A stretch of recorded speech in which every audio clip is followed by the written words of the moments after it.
A few moments later.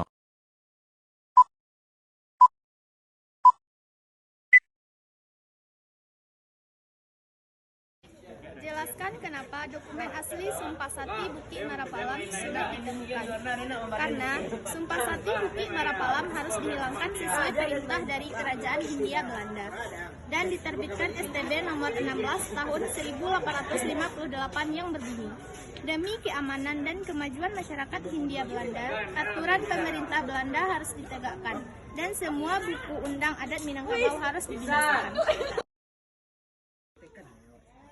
Latar belakangnya lahir Sumpah Sakti Bukit Marapalam yaitu kedatangan Belanda ke pedalaman Minangkabau memperkeruh suasana sehingga membuat pertikaian antara kaum adat dan kaum agama tersebut.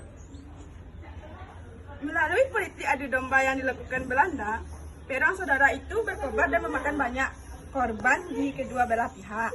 Melihat pertikaian ini, semakin banyak menimbulkan mudarat bagi orang Minangkabau sendiri, dan Belanda semakin mencengkramkan kukunya. Maka disepakatilah mengakhiri perang saudara tersebut. Bersepakatlah kaum adat dan kaum agama untuk melakukan perjanjian di Bukit Marapalam. Dalam naskah yang ditulis Nyi Candung menyebutkan, maka untuk itu dicarilah kata sepakat. Buletlah boleh digolongkan, picak boleh dilayangkan.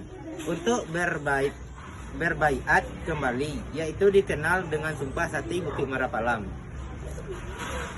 Menurut kelompok kami, yang melatar belakangi terjadinya Sumpah Sakti Bukit Marapalam karena adanya Perang Padri. Perang Padri adalah perang yang terjadi pada tahun 1803 sampai 1837 di Sumatera Barat antara kaum Padri atau umat Islam yang ingin menerapkan syariat Islam di Minangkabau dan kaum adat atau bangsawan dan ketua-ketua adat Minangkabau. Sanksi atau hukuman bagi orang yang melanggar adat Minangkabau. Sanksi atau hukuman yang diberikan ke orang yang melanggar adat Minangkabau ialah dikucilkan dari lingkungan tempat tinggalnya, lalu dibuang sepanjang adat atau masanya dan diasingkan dari tempat tinggalnya tersebut. Menurutmu, sanksi Sumpah Sakti tersebut apakah masih berlaku pada sekarang ini? Dan berikan contohnya. Menurut kelompok kami, sanksi Sumpah Sakti masih berlaku. Contohnya, pada larangan nikah sesuku mendapatkan sanksi atau hukuman saat seperti dikucilkan, diusir dari kampung, atau kalau ingin tetap menikah harus mencari kapau berwarna putih. Sumpah Sakti Bukit Marapalam itu berisikan 90 ayat. Ayat manakah yang bisa dilaksanakan pada zaman sekarang? Berikan alasan yang jelas.